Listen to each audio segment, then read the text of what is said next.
Bienvenue sur DMG TV, les histoires mystiques. Tu es nouveau sur la chaîne, n'oublie pas de t'abonner, de laisser un commentaire, de liker et de partager.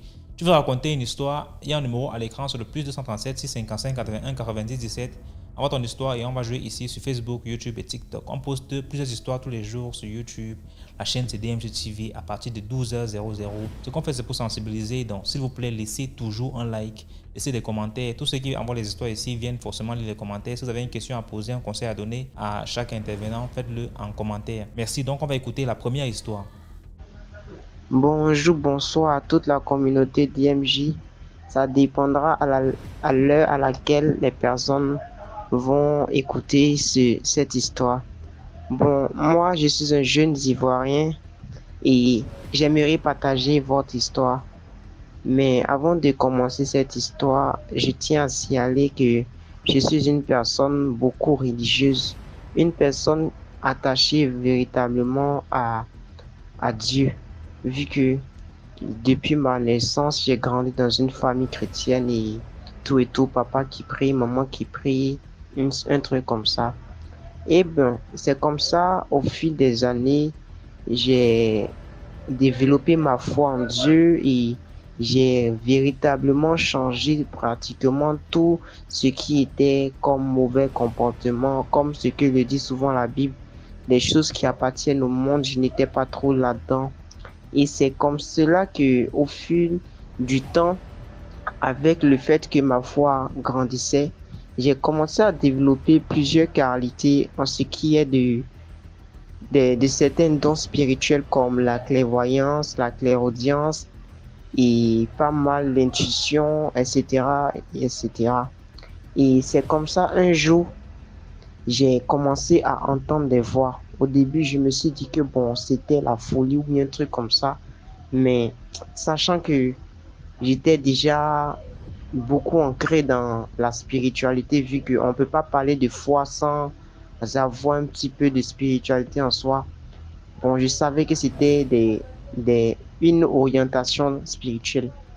Donc, c'est comme ça, il y a une voix qui me parle à chaque fois pour m'indiquer ce que je dois faire ou ce que je ne dois pas faire.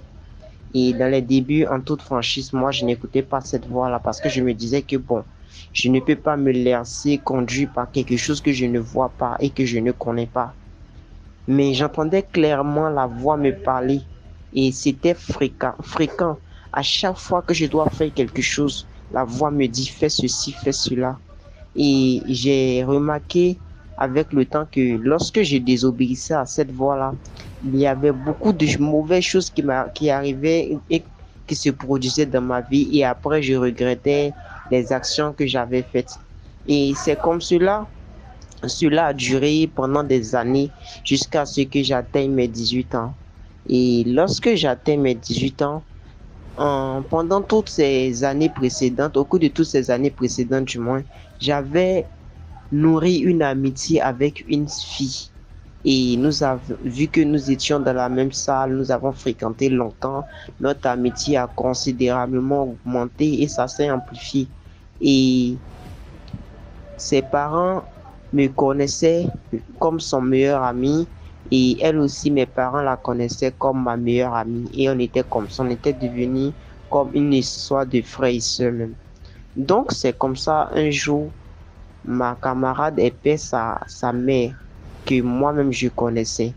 Donc je décide d'aller lui rendre visite pour histoire de genre montrer le bon exemple, vu que je suis son ami, je dois être là pour la soutenir, vu que moi j'étais dans une autre ville après avoir déménagé de la précédente.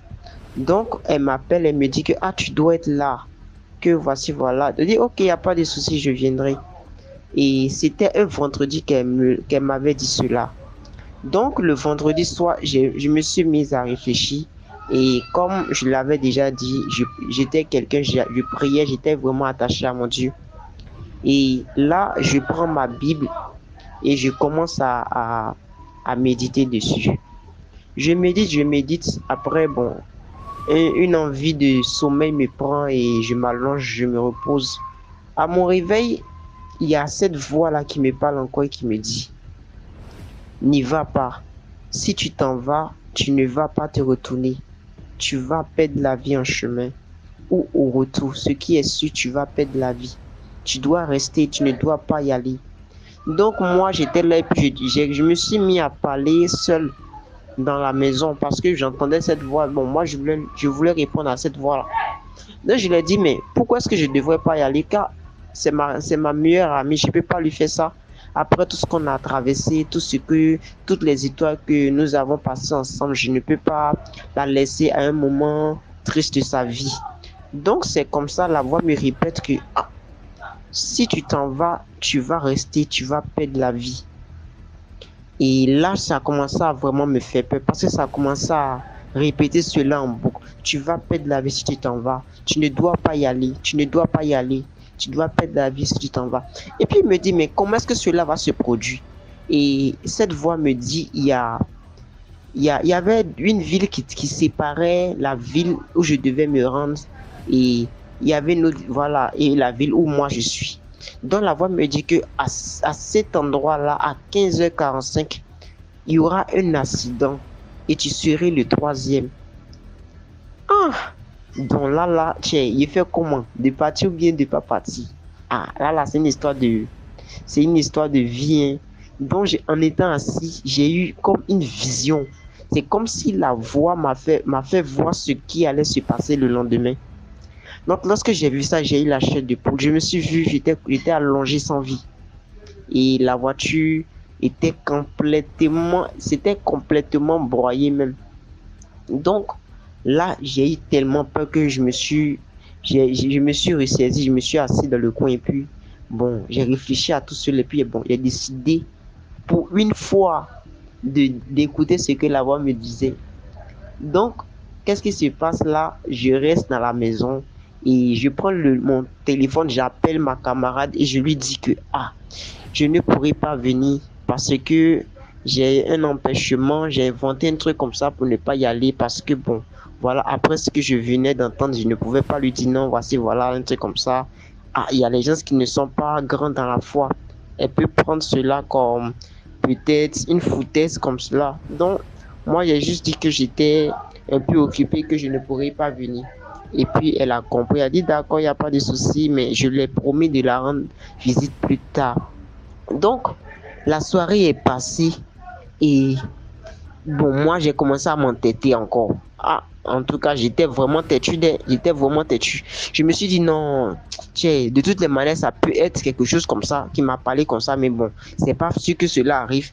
Donc, moi, j'avais 2000 francs dans ma main. Je voulais prendre cela pour faire mon transport. Et mystiquement, l'agent là, c'est éparpillé.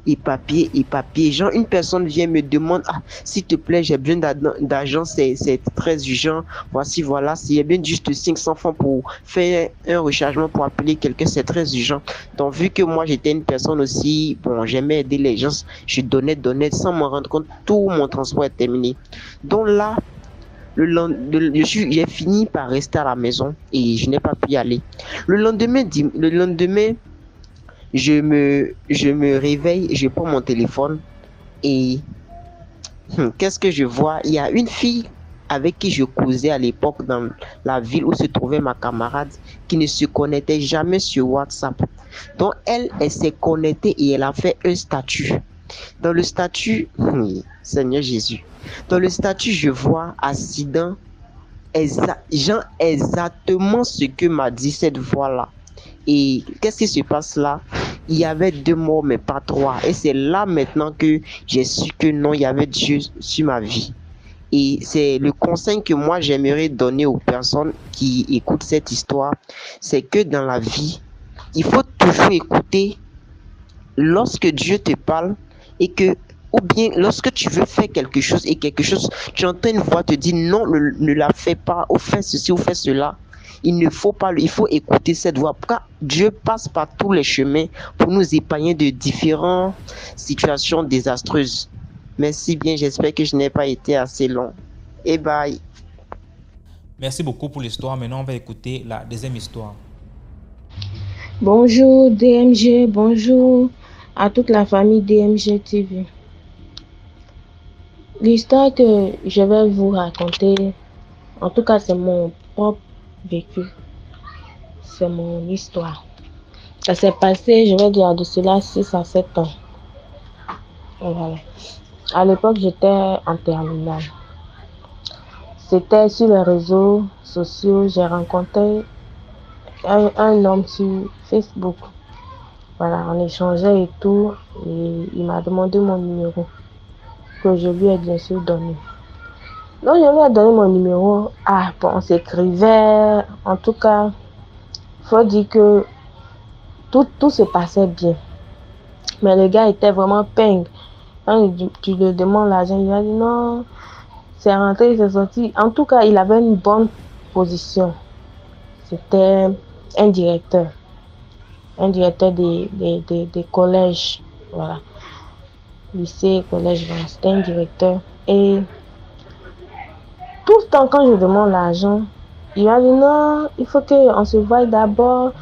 Maintenant, on ne fait pas confiance aux femmes. C'est rentré ici, c'est sorti. Il va trouver une excuse.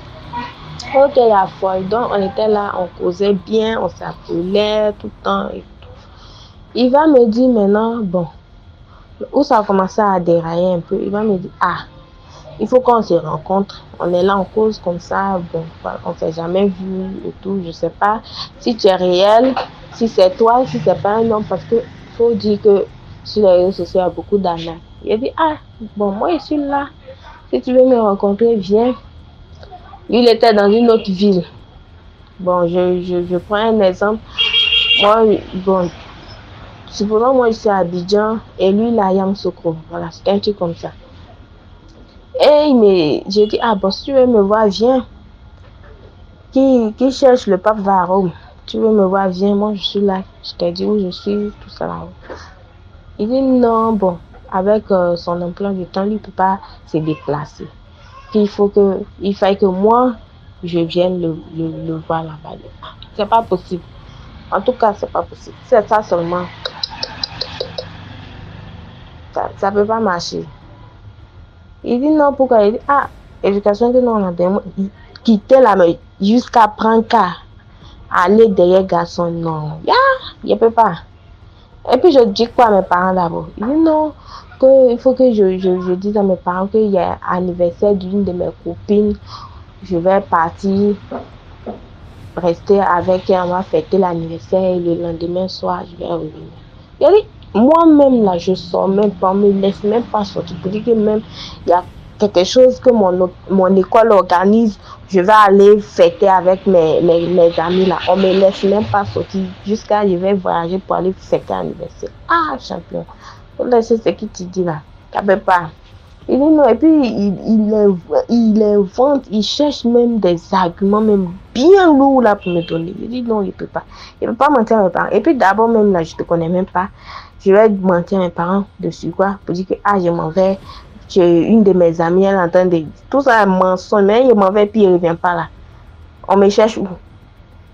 Il dit non, il peut rien me faire. En tout cas, nos causeries là, ça a duré, je vais dire 6 mois. 6 à 7 mois par là. Dès que tu demandes en net là, le gars va inventer lourd papo pour te donner. Il dit non, il peut pas. Lourd argument comme ça, il dit chargé pour te donner.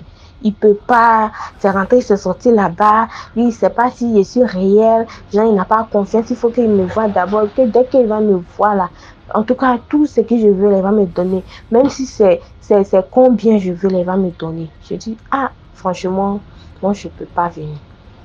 Et c'est là-bas, ça a commencé à me déranger. Tout le temps, il va m'appeler. Tout le temps, il va m'appeler. Et puis quand il appelle, c'est pour parler de ça. Il va chercher un argument pour me donner qu'il faut que moi, je trompe mes parents pour venir le rencontrer. J'ai dit, je peux pas.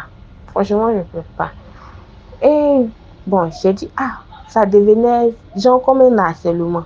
Commençait à me fatiguer. Je l'ai bloqué. Il a changé de numéro. Et puis il a pris un autre numéro, il a commencé à m'appeler. Quand il a su que c'était lui encore, je l'ai bloqué. Il faut dire que le gars, c'était un bouddhiste. Et un jour, bon, c'est passé, hein, il n'appelait plus, c'est resté comme ça. Un jour, maintenant, en tout cas, je ne me sentais pas bien. J'avais un léger palu là qui me fatiguait. Donc, j'ai pris mes médicaments et puis je me suis couchée. J'étais couchée à la cuisine.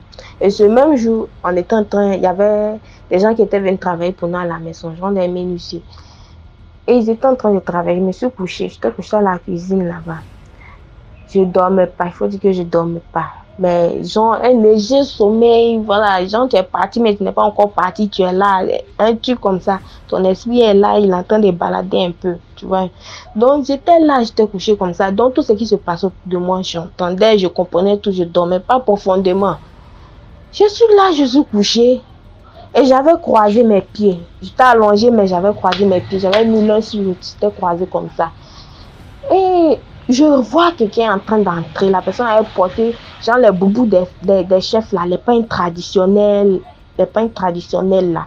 Il avait porté ça. C'est qu'on prend un pot comme ça. Et puis, les côtés là sont ouverts là. Voilà, il avait porté ça. Et puis, il n'y avait rien en bas. C'était ça son il avait porté. La personne rentre. Quand il rentre, bien costaud, bien robuste là. Je n'ai pas bien vu son visage. Quand il rentre, il veut décaler mes pieds. Il veut, genre, séparer mes pieds, quoi. Et puis, je lutte, j'ai serré. Il lutte aussi, il veut décaler. Je lutte aussi, j'essaie. Je suis là, je prie en esprit là-bas comme ça. Seigneur, Seigneur, Seigneur, Seigneur, aide-moi, Seigneur. Seigneur, aide-moi. J'étais là, invoquer le nom de Jésus maintenant, fort, fort maintenant. Il dit, lui aussi, il est là, il veut défaire mes pieds. Genre, pour avoir des rapports avec moi. Il a tout fait. Moi aussi, je ne laisse pas. Je suis là, dans mon cœur, je suis en train de prier. Il a tout fait quand il n'a pas pu. Quand il dit, pour ouvrir ma bouche, il dit, tout mon côté était venu comme ça, même pour parler. Il dit, pour ouvrir ma bouche comme ça, je n'arrivais pas. Oh, tout ce qui se passe autour de moi, j'entends les menuisiers là sont en train de discuter, rire, j'entends tout. Et je n'arrive pas. Il dit, c'est devenu je ne peux pas bouger. C'est comme si on m'a immobilisé là-bas. Même pour ouvrir ma bouche comme ça, je n'arrive pas. J'ai dit, aïe, j'ai fait, je n'arrive pas. Dans mon cœur, dans mon cœur, il dit, Jésus, Jésus, Jésus, Jésus, Jésus. Il dit, je ne sais pas où j'ai eu la force. Quand j'ai dit, ma bouche s'est ouverte. Il dit, ça m'a libéré. À maintenant, je me suis réveillé un coup comme ça. Je me suis levé un coup. Mais qu'est-ce que c'est?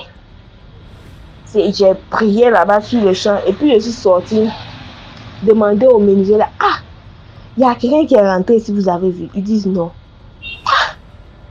Oh, tout ce qu'ils étaient en train de, c'est même la conversation qu'ils étaient en train de parler là, j'entendais tout. J'entendais tout. J'ai dit, ah Seigneur, qu'est-ce qui s'est passé? Qu'est-ce qui vient de se passer là? Et puis, je n'ai pas vite compris hein, ça. Après maintenant, mon idée est partie sur le monsieur. Et ça, c'est pas le monsieur là. Mais sa corpulence, son apparence, tout ça là, ça va sur le monsieur là. Mais ce visage là, je n'ai pas vu. J'ai dit, est-ce que c'est pas le monsieur là? Est-ce que c'est pas lui? J'ai dit, je l'ai bloqué. Tous les noms, il disait, j'ai bloqué, j'ai prié. Il y a pris 3 jours de jeûne et de prière. J'ai prié, j'ai prié, j'ai prié. Ah! Et puis après, silence radio. Il m'a plus appelé, il m'a plus écrit. C'est resté inerte. Plus rien, aucune nouvelle de lui. C'était resté comme ça. J'ai dit, Seigneur, merci. Merci, Seigneur. Quand j'ai compris après que c'était lui là, j'ai dit, Seigneur, merci, tu m'as épargné.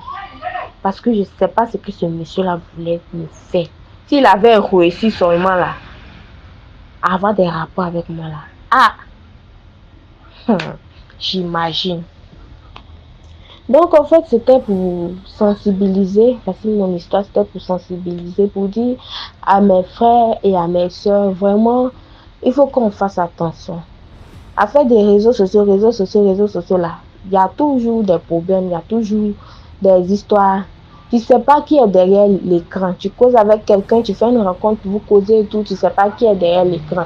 Si j'étais partie, il y a beaucoup qui tombent comme ça dans des pièges. Il y a beaucoup qui tombent comme ça dans des pièges. Les filles qui ne sont pas suivies, tout ça là. Si c'était, ça aurait été une autre fille à ma place qui était partie. On ne sait pas ce qui lui serait arrivé. quelqu'un qui va te donner des arguments, qui va inventer des choses pour te dire, ah, dis à tes parents comme ça, comme ça, comme ça, et puis tu vas venir revenir. Franchement, ces gens de personnes sont à craindre. Il faut réfléchir beaucoup. Il faut réfléchir beaucoup. Et il faut se mettre dans la prière tout le temps.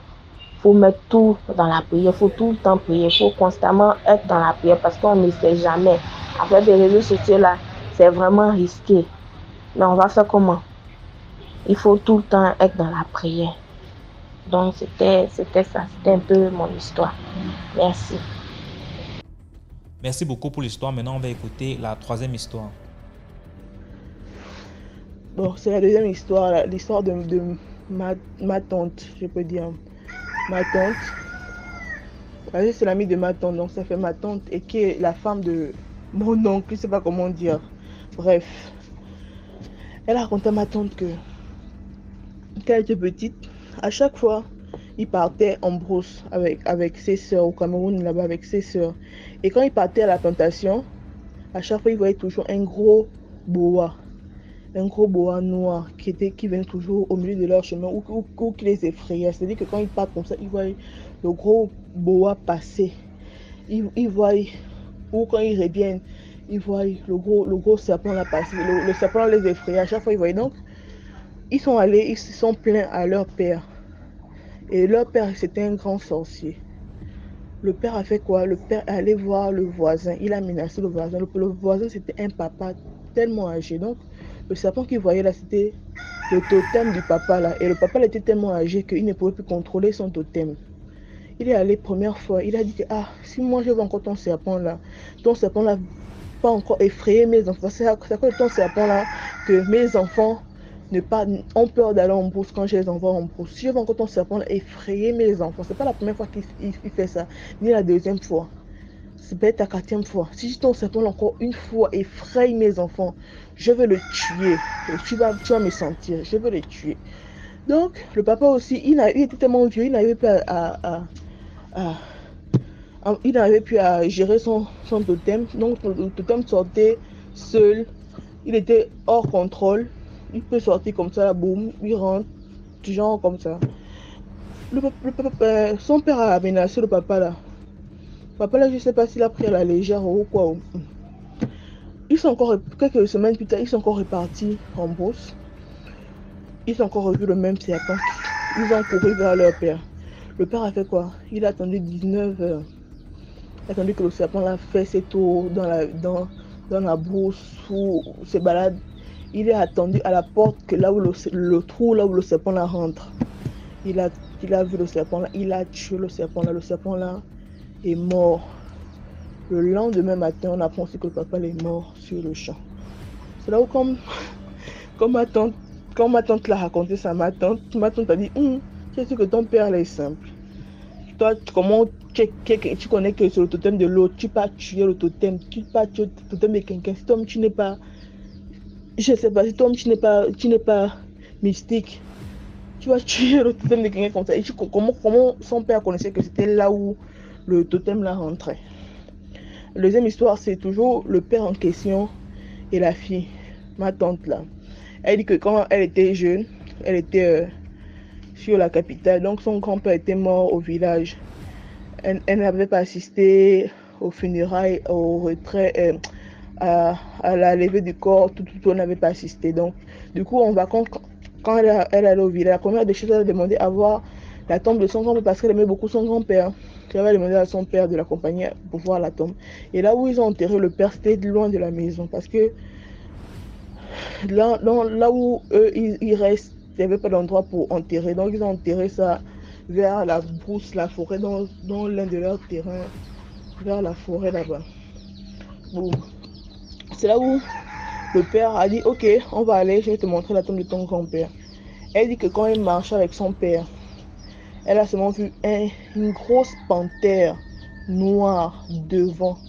Et quand elle se retourne comme ça là, elle voit encore une grosse panthère noire derrière.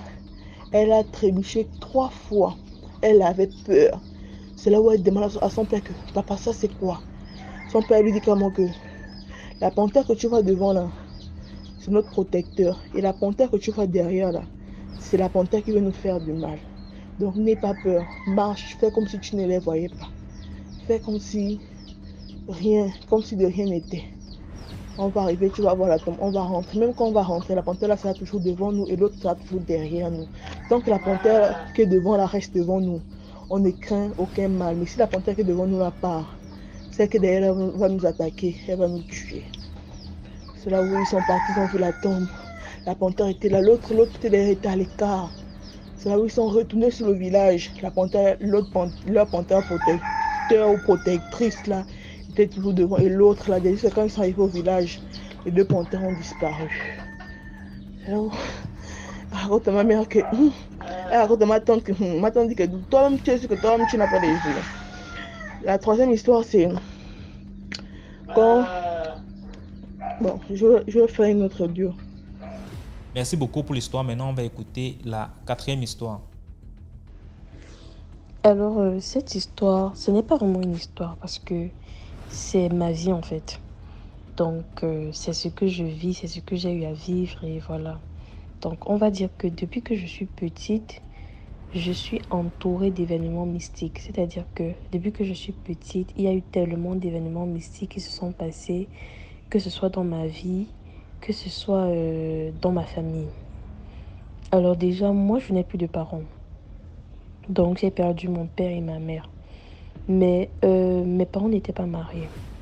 Donc, mon père, il voyait ma mère. Et puis, il lui a dit qu'il veut un enfant et voilà. Donc, ce qui fait que je n'ai pas de frère, je n'ai pas de sœur avec qui nous sommes même père, même mère. Donc, pourtant, j'ai des demi-frères, des demi-sœurs des deux côtés. Donc, déjà, quand j'étais petite, je vivais avec mon père parce que je ne vivais pas avec ma mère. Je n'ai pas vraiment connu ma mère. Mon père, il n'était presque jamais là. Mon père, franchement, il voyageait énormément. Ce qui fait que j'ai grandi avec et les ménagères, et mes demi-sœurs, et leurs maris, et leurs enfants. Enfin, j'ai pas vraiment grandi avec mon père. Donc, c'est-à-dire que dans un an, je pourrais voir mon père peut-être 6 mois dans un an, ou peut-être, ça dépend, parfois 5 mois. Donc, en tout cas, en grandissant, quand j'ai eu... ma maman est décédée quand j'avais 9 ans. En fait, je ne sais plus si c'était en 2009 ou bien c'est quand j'avais 9 ans. Mais je ne pense pas que ce soit quand j'avais 9 ans. Je me rappelle, j'étais très petite. J'étais très petite. En tout cas, quand elle est décédée, moi, je ne comprenais pas trop ce qui s'est passé. Enfin, j'étais petite. C'est-à-dire que je l'ai vue là. Elle était chez mon grand-père dans le cercueil. Moi, je ne comprenais pas. Moi, je savais, oui, elle est morte, mais je n'avais pas vraiment... je ne savais pas vraiment ce que la mort implique. Dans ma tête, c'était, bon, elle s'est couchée là, et puis quand ils vont finir de pleurer, elle va se réveiller, et puis c'est tout. Peut-être c'est de la comédie, peut-être, enfin, je ne comprenais pas trop ce qui s'est passé. Et un jour, je me rappelle, moi, je ne vivais pas avec mon grand-père, je vais du côté de mon père, avec mon père. Et j'allais voir mon grand-père de temps en temps. Parce qu'à la base, quand ma mère m'a accouchée, je suis allée rester chez mon grand-père. C'est mon grand-père qui s'est occupé de moi. Puis ma mère, elle a voyagé. Elle est allée en France, elle s'est mariée et tout. Et mon père, il m'a prise quand j'avais, je crois, 1 an ou 2 ans. Mais de temps en temps, j'allais voir mon grand-père et tout. C'est comme ça qu'un jour, après le deuil, après, le village, déjà que... Depuis que je suis petite, je demande le nom de mon village, du village côté de ma mère. Et il y a ma grande soeur qui me dit non, non, non, non, même le nom, je ne peux même pas te donner. Je lui dis, mais pourquoi? Elle me dit non, le village là, c'est un village où, quand tu y vas pour enterrer quelqu'un, tu pars le même jour, vous enterrez, vous rentrez tous. On ne dort pas dans ce village. C'est-à-dire qu'on ne dort pas dans ce village-là. Quand vous partez pour enterrer, vous enterrez la personne, vous rentrez directement. Si tu es étranger, dès que tu poses ton pied dans ce village, on va sentir que la fille-ci n'est pas de ce village. Ou du moins, la fille-ci a un autre son. C'est pas une habituée de ce village. Et donc, c'est comme ça que... parce que sur le village, il y a énormément de sorciers. Énormément. Et ma grand-mère également était sorcière. Donc, quand ils ont enterré ma mère, mon frère me racontait. Et honnêtement, j'étais encore toute petite. Et lui-même, il n'était pas si grand que ça. Parce que je pense qu'on a 3 ans d'écart. Hein. 3 ans, oui, 3 ans d'écart. Donc lui n'était pas si grand que ça. Mais il me racontait parce que lui, il était du côté de ma mère. Donc c'était mon frère du côté de ma mère. Donc il a vécu ce qui se passait et tout. Moi, j'avais un sang mélangé. Donc j'étais plus... Et vous savez que l'enfant prend plus le côté du père. Donc je ne pouvais pas mettre des pieds là-bas au village. En plus, j'étais toute petite. Il me racontait... Non, je suis arrivée là-bas chez mon grand-père un jour. Et puis je vois dans la chambre, parce que moi j'adorais mon grand-père. J'aimais rester avec lui tout le temps. J'entre dans la chambre de mon grand-père, je vois au niveau de son lit, derrière son lit, le mur a été cassé. Et puis moi je dis, mais ça c'est encore quoi ça? Je demande à mon frère que, mais pourquoi c'est cassé? Lui il était en train de, mon grand-père était en train de causer. Je dis à mon frère, mais pourquoi c'est cassé ici? Il me dit qu'il y a eu trop de choses qui se sont passées parce que moi j'ai pas vraiment vu ma mère. Hein. Je l'ai vue... Vous voyez quand on apporte le corps à la maison et puis les gens pleurent. Moi, je pense que c'était la dernière fois que je l'ai vu. Après ça, je ne l'ai plus vu. On m'a ramené et puis basta. Hein. Je ne l'ai plus jamais vu. Donc, je ne sais pas où elle est enterrée. Vraiment, je ne sais rien. Il me raconte qu'il m'a pris, il m'a tiré, il m'a mis au salon. Il m'a raconté qu'il y a eu trop de choses bizarres qui se sont passées.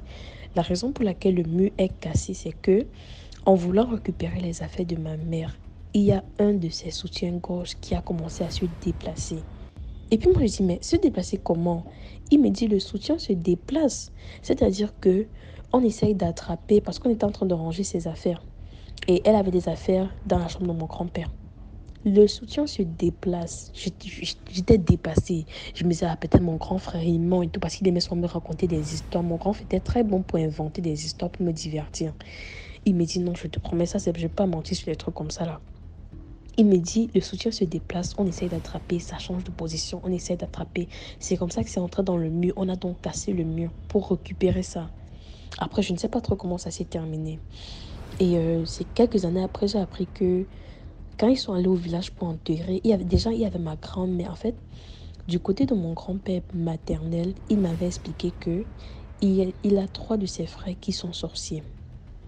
Plus, je ne sais pas si c'était sa coucou, je ne sais pas si c'était sa femme ou sa cousine. Je pense que c'était sa cousine ou sa femme qui était sorcière en fait. Et donc, en allant enterrer ma mère au village, il y a... cette femme-là était là, elle était là depuis. Donc, tout allait bien et tout, mais je ne sais pas trop, enfin, j'ai oublié ce qu'il m'a raconté. Tout ce que je me rappelle, c'est que à un certain moment, ils ont commencé à prier et elle, ça la dérangeait. Elle, franchement, elle ne supportait pas ça. Elle ne supportait pas les prières là parce que ma famille côté maternelle est super croyante. Super, quand je dis que quand je vais là-bas en vacances, on nous fait réciter le Je vous salue Marie, même 30 fois. Hein. C'est-à-dire qu'on prie comme ça, tout le monde dort parce qu'on a déjà récité ça tellement de fois. Réciter le rosaire, réciter, franchement. Donc, elle ne pouvait plus supporter. Et le lendemain, on a découvert qu'elle est morte, en fait. Comme ça. Bref. Ça, c'était du côté de ma mère. Maintenant, du côté de mon père, déjà que tout le monde dit qu'il est mort mystiquement. Parce que mon père était quelqu'un de très intelligent. Très, très intelligent. Il était scientifique. Il a fait une découverte majeure ici au Cameroun. Je préfère ne pas en parler. Et donc, il a eu tellement de récompenses et tout. Il travaillait au ministère de la Recherche scientifique. Et il y a eu tellement de... Là, ça implique déjà tellement de gens politiques. Donc, je vais passer ce côté-là. En tout cas, tellement de gens le combattaient. Parce que mon père n'était pas dans le faux. Tellement de gens le combattaient. Même des gens qui présentement sont toujours dans ce ministère-là. Et donc, il est décédé. Il y a eu tellement de choses qui se sont passées après. C'est-à-dire que quand il décède, moi je vivais, il avait fait venir une de ses filles. Enfin, c'était pas vraiment sa fille, c'était une fille dont il avait... Enfin, c'est genre sa mère était venue en mode ouais, tu m'enceintais et tout. Pourtant, lui savait que c'était pas vrai. Mais en tout cas, vu qu'il avait de l'argent, il a pris soin de l'enfant et tout. Donc, je vivais avec elle. Elle vivait dans notre maison avec son mari. Vu que mon père voyageait, il lui a demandé de venir rester dans la maison avec son mari. C'est comme ça que je vivais avec elle et tout. Et il est décédé le jour de son anniversaire à elle, en fait. Il est décédé le jour de son anniversaire à elle, le 14 janvier. Et donc, et un soir, nous étions là au salon. Il y avait des oncles, des tantes et tout. Elle était dehors avec son mari. Moi, j'étais entre la véranda de dehors et le salon. Et puis, il y a un hibou qui sort de nulle part. Déjà que l'hibou, là, moi, je l'avais remarqué. Parce que quand tu entres chez nous, chez mon père, la devanture, le jardin, il a écrit son nom avec les fleurs. Je ne sais pas comment on appelle ça, en tout cas. C'est-à-dire que les lettres, parce que mon nom de famille a juste 3 lettres, en fait. Donc, il a écrit les 3 lettres avec des fleurs, en fait. Je ne sais pas comment on appelle ça. Et il y a une plante, là, il y avait un bananier là-bas. Je ne sais pas qui avait sémé ça. Il y avait toujours un hibou là-bas. Chaque fois, il y avait un hibou. Maintenant, ce soir-là, il y avait plein de gens dehors. Hein. L'hibou a volé. Il est venu se poser sur l'épaule de ma soeur, de ma demi-soeur là. Et puis, elle a commencé à prier. Et tout. Bref, après, ils ont dit dans la famille que c'est elle, que elle avait réunion et elle n'est pas partie à la réunion ce soir-là. Et puis, l'hibou est venu demander que, mais qu'est-ce que je fais ici et tout. Bref, donc chacun a sorti sa version. Oh, moi, je sais qu'il y a eu des tantes, il y a eu d'autres trucs bizarres qui se sont passés le jour de l'enterrement. Maintenant, moi, j'ai grandi, quand mon père est décédé, j'étais très jeune. C'est-à-dire que j'ai grandi dans la maison de mes oncles, de mes tantes, et franchement, ça ne se passait vraiment pas bien. Pas du tout, honnêtement. Et après, je suis allée... À la fin, je suis allée vivre seule, en fait. J'avais 19 ans, oui. J'ai commencé à vivre seule à 19 ans. Parce que là, présentement, j'ai 21. Donc, ici, j'avais l'impression que ma première bailleresse était Bassa. Et puis, c'est après qu'on m'a dit que quand tu vas en location, ne fais jamais l'erreur d'aller dans une maison. Déjà, de 1, si elle est Bassa, fuis. Si c'est une maman Bassa, fuis. Je ne suis pas tribaliste ou bien. Ça, c'est ce qui se dit. Que les pires bailleresses sont les Bassa, les mamans Bassa. Et le pire, c'est qu'elle habitait là. C'est-à-dire que elle habitait... En fait, les meubles et chez elle étaient collés. Franchement, collés.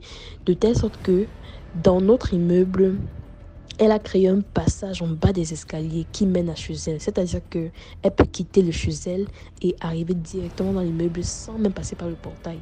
À cause de ce petit truc qu'elle avait fait là. Et là-bas, je me sentais vraiment pas bien. C'est-à-dire que je me sentais observée à chaque moment. Je me sentais vraiment pas bien. Je dors la nuit, je fais des cauchemars et tout. Et bizarrement, le jour où je suis allée visiter avec une de mes tantes, elle parlait et tout. Et puis, ma tante, elle est très stricte. Hein. S'il y a un seul élément qu'elle n'aime pas, allez, on change d'endroit. Elle est très comme ça, elle est très stricte et tout. Donc, c'est moi qui lui ai dit que on a déjà tellement cherché, honnêtement. Si on a trouvé la chambre aussi, pardon. Et la chambre, elle coûtait quand même cher. Pour une chambre... ça, c'était le prix d'un studio en fait, mais juste que c'était bien placé. Voilà, je ne peux pas donner le nom du quartier malheureusement. Mais en tout cas, c'était bien situé, c'était non loin de la route. Donc, finalement, on a pris. Et ce jour-là, elle était en train de nous parler. Puis elle a dit, ne t'inquiète même pas. Ici, tu vas bien dormir. Ici, on ne fait pas des cauchemars. Et puis moi, ma tante commence à regarder que, mais... Qui t'a demandé, qui a parlé de cauchemar, qui a parlé de pourquoi est-ce que une bailleresse va dire ce genre de choses aux gens? Pourquoi? En tout cas, la chambre était vraiment superbe. Il y avait la cuisine à part, toilette à part, la chambre, le balcon. Franchement, j'ai aménagé. Franchement, je me sentais pas bien dans cette maison-là. Vous voyez, genre, je me sentais épuisée. Donc, c'est-à-dire que peu importe comment je dors, je vais me lever, je serai épuisée comme si j'ai travaillé dans un champ de manioc. Et il y avait toujours des problèmes d'eau. C'est-à-dire que au niveau de la chasse d'eau, il y avait toujours des problèmes. L'eau coule normalement, mais au niveau de la chasse d'eau, tu chasses, tu entends des bruits bizarres. Tu chasses, des fois ça ne part même pas. Tu chasses, franchement, il y avait trop et l'odeur, l'eau qui sortait de là avait une de ces odeurs. Finalement, quand j'ai dit tout ça à ma tante, quand je lui ai déjà dit que La bailleuse dérange parce que c'était du genre, oh, il ne faut pas mettre les clous sur mon mur, je ne veux pas qu'on mette les choses sur mon mur, même les autocollants ne mettaient pas, donc elle ne voulait rien. C'est-à-dire que quand tu aménages chez elle, tu ne mets aucun clou. Si tu veux accrocher tes choses, tant pis pour toi. Même des accroches autocollants là, elle ne voulait pas. Oh, ça enlève la peinture et tout, franchement, elle dérangeait. Petit truc, elle doit monter dans ta chambre. Petit truc, elle était comme ça. Donc, quand j'ai dit ça à ma tante, elle m'a dit, il faut quitter de là. Elle m'a dit ça depuis, mais moi j'ai traîné. Donc, je suis restée jusqu'à ce que mon bail finisse. Maintenant, mon bail est fini. J'ai eu du mal à chercher une autre chambre. C'est comme ça que où je suis présentement, j'ai dû aménager là très très vite. C'est-à-dire que à l'instant, je suis allée visiter et puis bam, j'ai payé. Voilà. Ce n'est vraiment pas, c'est vraiment très petit, mais j'étais dans l'urgence. Déjà que j'avais fait plus de 2 semaines chez la maman là. Et il fallait que je quitte de là. Quand j'arrive ici, même chose. Je me disais que c'était là-bas, mais ici, même chose. C'est-à-dire que ici, c'est même pire. Je peux dormir à 19h. Je me réveille le lendemain matin à 12h même. Mais je suis fatiguée. Je suis fatiguée. Donc, une fatigue que je ne comprends pas. Je me réveille, je suis fatiguée jusqu'à je baille. Je n'arrive pas à comprendre. Et j'ai développé 2 mauvaises habitudes. La première, elle est un peu privée. Et la deuxième, c'est le désordre. C'est-à-dire que pour rien, je me mets à faire du désordre. Pour rien. Donc, là, par exemple, j'ai rangé ma chambre hier. Mais c'était d'abord en désordre. Et à chaque fois que je vais ranger la chambre, il y a une fatigue qui vient m'emporter. Et puis, ma soeur, un jour, ma grande, c'est parce que, je vous ai dit, ma grande, c'est très spirituelle. Très spirituelle. C'est-à-dire que il y a des choses chez elle qu'il ne faut pas faire. Quand tu es avec ma grande soeur, franchement, tu souffres. Ne t'assieds pas ici, là. On ne pose pas l'argent sur le lit. On ne fait pas ça ici. Fouille un peu les interdictions, là. C'est-à-dire qu'avec elle, si tu pouvais même planer, ne pas poser ton pied à terre, franchement, ça allait l'arranger. Ne fais pas ça, ne fais pas ça. Tu ne sais pas qu'on ne fait pas ça. Ça porte malchance. Tu ne sais pas qu'on ne fait pas ça. Ça tire la malédiction. Tu ne sais pas qu'on ne fait pas ça. Bref, en tout cas, avec elle, c'est comme ça. C'est-à-dire que elle est beaucoup spirituelle, ma soeur. Et donc, elle a ce monsieur-ci qu'elle consulte parce qu'elle-même, elle a eu tellement de problèmes. Elle a ce monsieur qu'elle consulte et elle m'amène. En fait, c'est un prêtre, en fait. C'est un prêtre et ce prêtre-là a un don. Le don de, je ne sais pas comment on appelle ça, de voyance, je ne sais pas. C'est le genre de personne qui a le don où il peut te dire ce qui se passe dans ta vie. Il peut te dire ce qu'il va se passer dans ta vie. Ce genre de choses, je ne sais pas trop comment ça s'appelle. Alors moi, à la base, je me disais, tout ça sont des menteurs, et tout ce sont des menteurs et tout ça sont des menteurs. Et puis nous sommes allés, elle m'a dit de l'accompagner, je l'ai accompagné. Et puis je me suis rendu compte que le monsieur est fort en fait. Parce que le monsieur, il a pris de l'huile d'olive, il a oint sa main, et puis il m'a demandé de oindre la mienne. Je pense que j'ai essuyé mon visage, et puis il m'a demandé de tendre ma main, il a arrêté ma main, et puis il m'a dit des trucs. J'étais en mode, what? Il m'a dit des trucs sur ma vie, en fait. Et des trucs qui se passaient. Et puis moi, je savais que ça se passait. Vous voyez, il y a des trucs que j'ai pas osé assumer, mais bon. Il m'a dit que... il m'a parlé de mon père. Il m'a dit que mon père n'est pas mort naturellement. Et puis moi, j'étais en mode, mais comme de un, d'abord, qui lui a dit que mon père est mort? De un. Et de deux, comment il sait que mon père n'est pas? Parce que moi, je sais depuis que mon père, il n'est pas mort naturellement. C'est-à-dire que c'était pas la vie. C'est vrai qu'il était vieux. Il était dans la soixantaine à l'époque. Mais il était solide. Il n'est pas mort comme ça.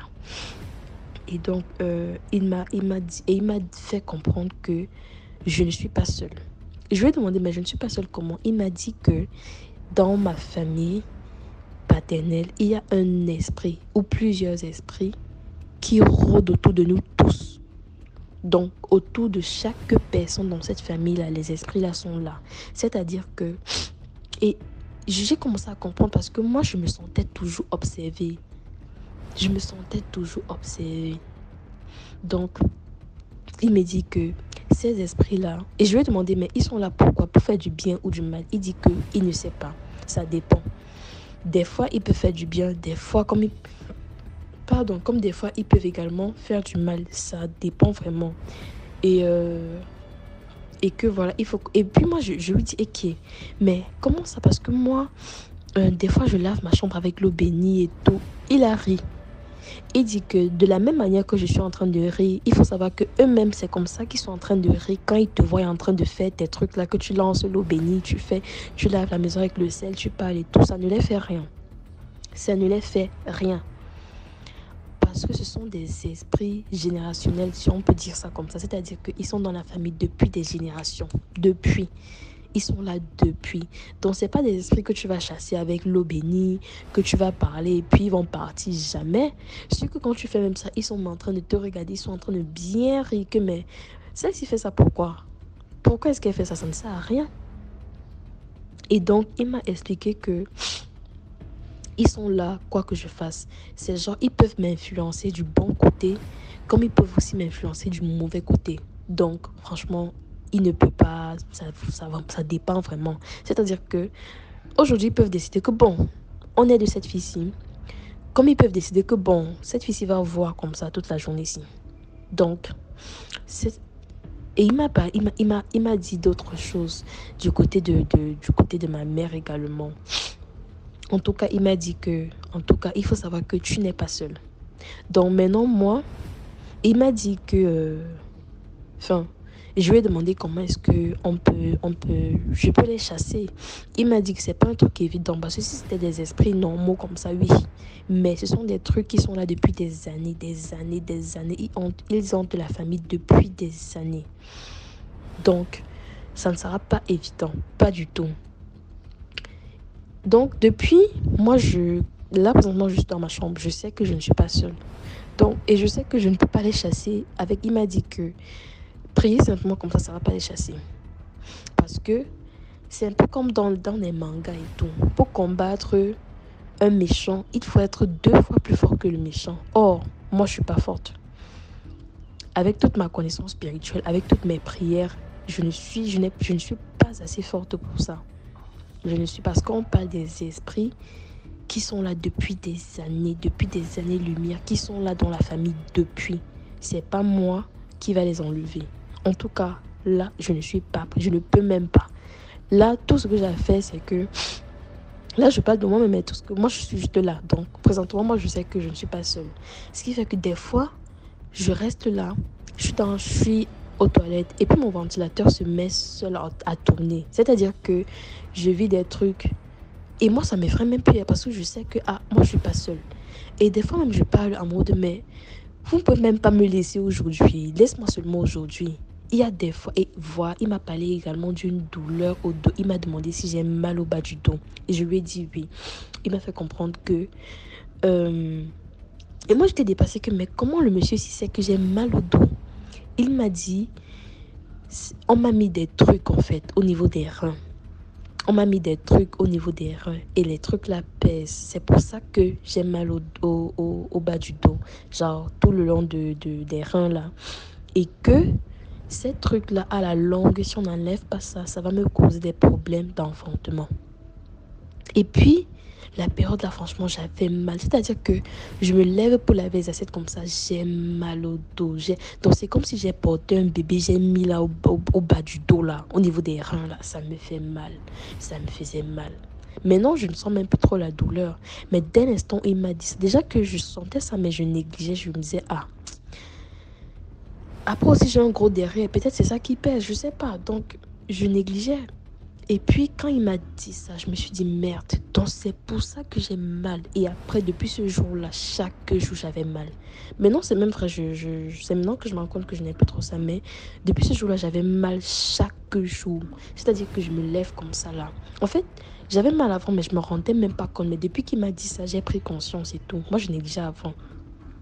Dès que je veux faire une activité, je veux peut-être laver les assiettes, je veux laver le sol, c'est comme ça que le mal commence. Ça fait mal. Je dis, mais ça, c'est quoi ça?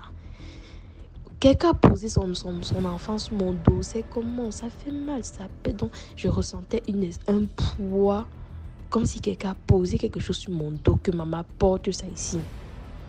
Donc, voilà, je ne sais pas trop quoi faire présentement, je ne sais pas. Je suis seulement là, je vis avec eux comme ça là. Je ne sais même pas quoi dire à ce stade-ci. Je ne sais pas trop quoi faire. Voilà. Donc, moi, je sais que où je suis ici, je ne suis pas seule. Et voilà. Et des fois, ils me font comprendre. Si je tente d'oublier, ils me rappellent que n'oublie pas que nous sommes là. Parce que des fois, je peux être aux toilettes, le ventilateur se met seul en marche. Et le ventilateur, c'est pas un ventilateur que non. Il y a des boutons. Enfin, pas des boutons. Il y a un truc que tu tournes carrément. C'est pas comme un bouton que peut-être j'ai enfoncé et puis j'ai oublié de lâcher. Et puis ça, c'est non. Ce sont des trucs manuels. Donc, tu tournes le truc avec ta main pour que ça s'allume. Et ça se met en marche en fait. Donc je peux être dans les toilettes et puis ça se met en marche seul comme ça. Non. Donc c'est un peu ça. Des fois je rentre, je sens vraiment que gars, ils sont tous là. Donc je sens vraiment cette présence là. Mais bon, qu'est-ce que je peux faire pour l'instant? Je ne peux... Je continue juste à prier normalement et voilà.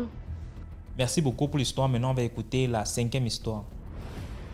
Bonjour DMG, j'espère que tu vas bien. Aujourd'hui, je vais te raconter une histoire vécue par ma grand-mère. Toujours au village, vécue par ma grand-mère. On était là, on était au village à ce moment-là. C'est la suite de l'histoire où une de mes grand-mères du village m'avait fait manger de la chair humaine. Bon, je suppose, ceux qui auront écouté l'histoire vont reconnaître l'histoire. Et il y a donc eu des représailles parce que ma grand-mère, dans l'histoire précédente, elle était allée menacer la femme en question et la femme n'avait pas apprécié. Donc, je mets le contexte. Alors, ma grand-mère, elle nous a raconté ça le matin parce qu'elle a fait son combat. Nous, on n'était même pas au courant. Alors, quand l'histoire là s'est passée et que je me suis rétablie, comme dans le précédent voice, 3 jours après avoir mangé tout ça, après qu'elle est venue, après que ma grand-mère l'ait menacée, ma grand-mère est allée se coucher. Comme je vous ai dit, dans mon village Betty, on se couche aux environs de 20h, 21h. Les vieux, ils partaient déjà se coucher. Nous, les jeunes, nous qui se disons braves, on va rester pour se raconter les histoires. Bref, voilà. Ma grand-mère, elle est partie se coucher. Elle nous raconte qu'en allant se coucher, elle dort, il n'y a pas de souci. Sauf qu'à un moment, elle commence à avoir chaud. Elle nous dit que elle nous a dit qu'elle a commencé à avoir chaud, à avoir très chaud en fait. Et elle a senti comme s'il y avait quelqu'un derrière elle parce qu'elle était couchée seule dans son lit. Mon grand-père était déjà mort. Elle a senti comme s'il y avait quelqu'un derrière elle. Du coup, parce qu'elle a senti une chaleur là, elle a commencé à avoir chaud. Elle ouvre les yeux. Elle commence à prier. Elle commence à prier en boulou parce que je suis boulou. Elle commence à prier. Elle a commencé directement à prier parce qu'elle était déjà quand même assez avancée dans la prière, contrairement à nous. Elle commence à prier, à prier, à prier. À un moment, ça s'arrête. Ça s'arrête. Elle se recouche, elle se rendort. Elle se lève dans la nuit parce que nous, chez les villages Betty, les toilettes, c'est vraiment archaïque. C'est-à-dire qu'on a creusé une fosse, on a mis des planches en haut. Et la plupart du temps, c'est souvent derrière la maison. Mais on a aussi des pots, dont des bouteilles qu'on coupe pour faire pipi dedans et on vide le matin. Et c'est donc ce qu'elle avait fait. Elle avait donc une bouteille qu'elle coupait pour faire pipi dedans. Elle dit donc qu'elle s'est levée en pleine nuit. Elle a donc décidé qu'elle va faire pipi. Elle se lève, elle commence à faire pipi. Elle repose son pot. Sauf qu'en voulant monter sur le lit, quelqu'un l'arrête par derrière. Donc, quelqu'un l'arrête le cou par derrière. C'est elle qui raconte. Quelqu'un l'arrête le cou par derrière, en fait. Quelqu'un l'arrête le cou par derrière et des ongles s'enfoncent dans son cou de derrière. Elle commence à crier. Et elle dit que elle croyait qu'elle criait, mais en fait, les mots ne sortaient pas de sa bouche. Comme je vous dis là, les mots ne sortaient pas de sa bouche. Elle commence à crier. Elle croit crier. Vous avez compris? Elle croit crier. Je rappelle juste que mes histoires sont authentiques. Ceux qui me croiront, me croiront. Ceux qui ne me croiront pas, ne me croiront pas. Elle commence à crier. On arrête son cou. Elle se débat. Et elle dit que la présence s'est faite tellement réelle. En fait, la présence s'est faite tellement réelle que quand elle a lancé la main par derrière, elle a rencontré encore chaud. Elle était dépassée. Elle dit qu'elle a lancé la main par derrière. Elle a rencontrer un corps chaud. Elle ne comprend pas. Elle se débat. À un moment, elle commence à parler, à invoquer le Seigneur, à parler, à déclarer. Je ne connais pas qui tu es. Je ne sais pas qui tu es. Je ne sais pas ce que tu me veux, mais tu as menti. Elle a commencé à parler, à prier, à déclarer, à prier, à déclarer. La personne l'a lâché en fait. Et quand la personne l'a lâché, elle se décale, elle se retourne. Et tout ça, c'était à la lueur de la lampe tempête. Donc, elle ne voyait pas vraiment le visage, mais elle s'est dit que non, c'est une femme. Dans un premier temps, elle n'a pas vu le visage. Elle s'est dit que non, c'est une femme. C'était sûr. La silhouette et tout, c'était une femme. Elle dit que la femme l'a raclée. La femme l'a raclée et la femme s'est mise sur elle. Elle dit que ça a été un combat. Ça, c'était même pas que... Ça a été un combat. La femme s'est mise sur elle, a commencé à l'étrangler. Elle a commencé à l'étrangler, à appuyer son cou. Elle n'arrivait plus à respirer. Elle se battait, elle griffait le sol. Elle se battait, elle griffait le sol. Après, à un moment, elle s'est immobilisée. Elle dit que je me suis immobilisée. Je me suis dit que, c'est moi qui dis gars, mais elle s'est dit dans sa tête que si je panique, je vais manquer de souffle. Je vais peut-être même mourir ici. Elle s'est calmée. Elle a commencé à prier dans son cœur. Elle dit qu'elle a commencé à prier. Elle a commencé à prier. Zambeu, Zah. Elle a commencé à prier, à déclarer et à déclarer. Elle dit qu'en priant comme ça, c'est comme si la personne a été projetée. En fait, la personne a reculé d'un bond. Comme s'il y a quelque chose qui l'a poussée. Elle a reculé d'un bond. Et directement, elle a commencé à arrêter son coup parce que la personne avait quand même obstrué ses voies respiratoires. Donc, elle était là. Oh, oh, oh. Elle a commencé à respirer. Elle s'est assise. Et elle savait que la personne était toujours placée parce que la personne n'était pas partie. La personne était toujours placée dans la chambre. Elle a commencé à parler. Qui tu es? Qu'est-ce que tu veux? Et là, elle parlait. Le pire, c'est qu'elle a vécu ça. Nous, on était dehors. On n'a rien su de ce qui s'est passé. Rien est quand elle est sortie. Sinon, on n'aurait même pas su. Elle a commencé à parler. Qui es-tu? Qui es-tu? Révèle-toi. Elle a commencé à prier. Je vais passer les détails de ce qu'elle a dit. Elle a commencé à prier parce que la personne a essayé encore d'avancer vers elle. Parce que elle dit que la personne était vraiment venue pour la battre, que elle sentait vraiment la haine. Elle sentait la haine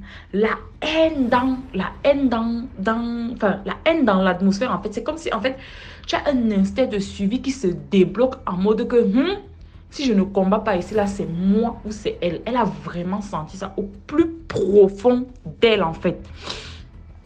Alors, elle s'assoit. D'abord, l'adrénaline revient parce que l'instinct de suivi se déclenche. Elle se lève d'un bond. Elle dit que non, cette fois-ci, non. Je vais courir vers la personne. Elle dit qu'elle va courir vers la personne comme ça. La personne se décale. La personne va vers au niveau de la chambre, va vers au niveau de la porte.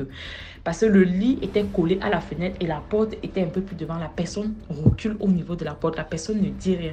Et à la lampe tempête, elle nous dit que son visage était un peu noir. En fait, c'est comme si il y avait un voile sur son visage. Elle pouvait voir la morphologie, mais elle ne voyait pas le visage. En fait, et les deux donc, elles se regardent, les deux se regardent. Et puis la voix sort, la voix dit, tu nous as empêché de finir avec ta petite fille. On était à 2 doigts de la voir, mais tu nous as empêché. Donc, on est venu te le faire payer. La voix lui a dit ça clairement. Et la personne a voulu s'élancer vers ma grand-mère. Ma grand-mère a commencé à... Elle a seulement dit Jésus. Elle nous dit qu'elle a dit Jésus. Elle a dit autre chose. Elle ne nous a pas tout dit. Hein. Je raconte ce qu'elle nous a dit. Dès qu'elle a dit comme ça là, elle s'est assise sur le lit. Elle était terrifiée en fait. Elle s'est assise sur le lit. Elle a dit Jésus. Dès qu'elle a dit Jésus comme ça, la personne s'est arrêtée. Dès que la personne s'est arrêtée, elle dit qu'elle ne sait pas du pourquoi, du comment. La personne était comme tirée en arrière. La personne n'arrivait plus à avancer vers elle pour s'en prendre à elle physiquement. Vous voyez un peu. Du coup, la personne reculait. Et elle dit qu'elle ne sait pas ce qui s'est passé. Soit la personne elle a eu marre, soit qu'est-ce qui s'est passé. La personne s'est retournée. Elle a ouvert la porte. Elle est partie. Elle dit que ma grand-mère est restée hébétée là, hébétée sur le lit, assise sur le lit. Elle est restée là. Elle dit qu'elle a merde. Elle dit que quand ma grand-mère est sortie, parce qu'elle dit qu'elle a attendu même au moins 5 minutes et elle avait peur de sortir. Et nous, on était vraiment dehors. Et la maison de mon grand-père au village, c'était vraiment une grande maison. Comme j'ai dit, il y a la grande maison et il y a la case où on cuisine. Pour ceux qui sont bêtis, qui connaissent les villages bêtis, après 100 000, vous allez comprendre. Elle dit que elle a attendu comme ça 5 minutes. Elle avait même peur que si elle ouvre la porte là, la personne là veut même l'accueillir là.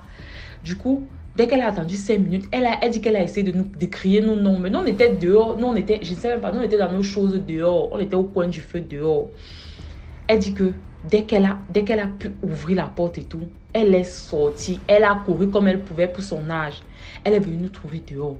Quand elle est venue nous trouver dehors, elle transpirait. Elle transpirait. Elle transpirait, elle pleurait, elle transpirait. Elle nous a expliqué l'histoire comme je vous raconte ici. Et pour prouver, c'est dit parce que moi, je vous avoue que bon, avec ce qu'on a vécu, on n'y croyait pas haut. On était là comme ça, là, on était sonnés en fait. On a vu, en fait, la personne a laissé des traces d'ongles parce que la personne, non. Je vous dis qu'elle nous dit que la personne, les ongles qui étaient sur son cou derrière là, la personne avait enfoncé profondément ses ongles dans son cou. En fait, et les traces étaient restées. C'est pas les Bakebadjo. Donc, Bakebadjo, c'est pas les racontages. On a vu, les traces étaient restées dans son cou par derrière. Voilà. Elle nous a raconté l'histoire. Et au début, j'ai donc dit que nous, on pensait que ce sont les représailles de ce qui m'était arrivé. Tout simplement parce que la personne a dit que tu nous as empêché de tuer ta petite fille. On veut donc te le faire payer en fait. Parce que c'était vraiment une colère. Donc, on a donc conclu que c'est parce qu'elle était partie là-bas déclarer. C'est parce qu'elle était partie là-bas menacée. Quand je m'étais rétablie, ils m'ont libérée. Et quand je m'étais donc rétablie, ils étaient tellement en colère qu'ils ont donc voulu s'en prendre à elle. Finalement, en fait. Donc, c'était donc ce qui s'est passé. Elle nous avait raconté, on avait fait ce qu'on a eu à faire. Et voilà, c'était donc l'histoire que ma grand-mère a vécue. Voilà, j'espère que j'ai été claire et que je n'ai pas été longue cette fois-ci. Voilà. Commentez, likez, partagez. Ah, et j'oubliais même, c'est que elle a vécu tout ça, malgré que ce soit ma grand-mère et qu'elle ait vécu dans ce village-là. Elle a fait au moins 2 mois sans dormir. Elle a même... nos vacances, c'était la première fois que nos vacances étaient écoutées parce qu'on est tous montés à Yaoundé. Tellement l'histoire était... En fait, tellement on était dépassés parce que là, ce n'était même plus que... En fait, là, c'était...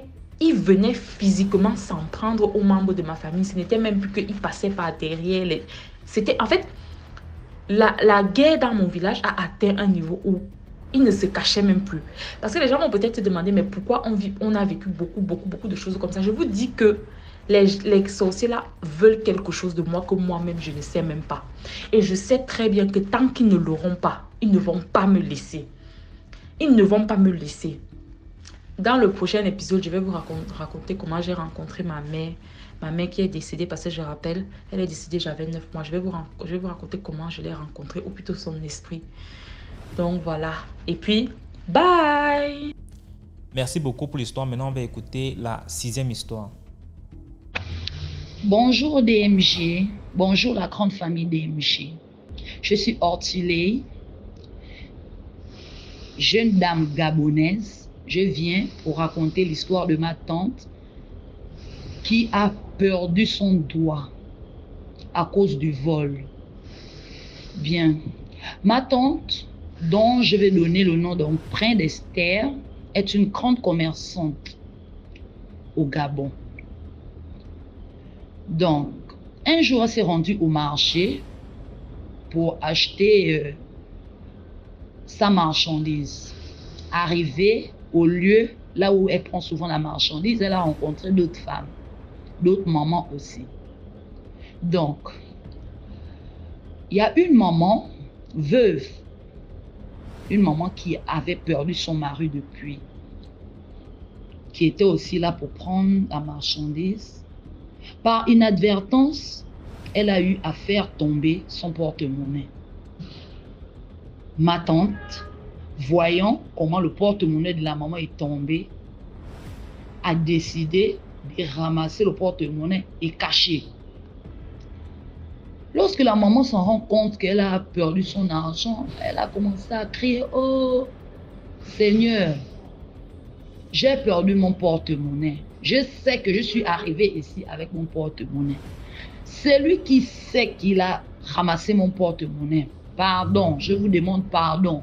Je suis une veuve et j'ai des enfants à ma charge. C'est moi-même papa, moi-même maman. S'il vous plaît, rendez-moi mon porte-monnaie parce que il ne me reste plus que ça. Cet argent. » Ma tante n'a pas fait cas. Elle est restée imperturbable. La maman a continué à parler que donnez-moi mon argent. Je ne veux pas de soucis. Donnez-moi mon argent. Je sais que mon argent est là. Ma tante a fait comme si rien n'était. Elle a terminé d'acheter ses choses. Avant qu'elle ne parte, la maman a dit, moi je suis en train de partir. J'ai laissé mon enfant malade à la maison. Je retourne sans marchandises. Et cet argent-là, c'était la dernière force que j'avais. Celle qui sait qu'elle a mon argent et qu'elle ne veut pas donner, je lui laisse 2 jours. 2 jours seulement. Après les 2 jours, si elle ne vient pas me rendre mon argent, la main qu'elle a utilisée pour prendre cet argent, et malgré que je n'ai fait que parler, ne fait que serrer son cœur, ne veut pas me rendre mon argent. Cette main-là, elle n'aura plus jamais les 5 doigts de cette main-là au complet. Elle va rester avec 4 doigts. Et au fur et à mesure que les années passeront, les doigts de la main-là ne vont faire que aussi se détruire. Ma tante est restée imperturbable. Elle est rentrée à la maison. 2 jours après, la main a commencé à faire mal à ma tante. Très, très mal. Elle n'arrivait plus à dormir. Même pour manger avec cette main-là, c'était compliqué. C'est comme ça, après une réunion des familles, il fallait des cotisations et tout. On a décidé d'amener la tante à l'hôpital. Arrivée à l'hôpital, ils ont retenu ma tante. Ils ont fait comprendre que soi-disant que le doigt était malade. Elle a eu à être amputée. Quelques années après, la même main, jusqu'à ce que ma tante s'est retrouvée sur cette main-là, elle s'est retrouvée avec un doigt, donc le pouce. Elle n'a plus jamais retrouvé la dame, même pour demander pardon, elle n'a plus jamais retrouvé la dame, jusqu'à aujourd'hui. C'est là où, puisqu'elle n'arrivait pas à dire la vérité, donc, il y a eu des membres de la famille qui se sont immobilisés pour aller voir chez les Noirs. Arrivé là-bas, chez le marabout a dit, ah, elle-même elle sait où, elle connaît son problème. Le problème que votre tante là a eu à faire, Madame Esther, elle avait volé l'argent, le marabout a expliqué textuellement comme je venais de vous expliquer. Et comme ça s'était passé. La famille retournée chez la tante. Ils ont eu à parler à la tante. Et elle a avoué que c'est vrai et tout. Donc elle est obligée d'aller chez le marabout en question, faire des soins pour que le dernier doigt là ne puisse plus partir. Mais elle a déjà tout perdu.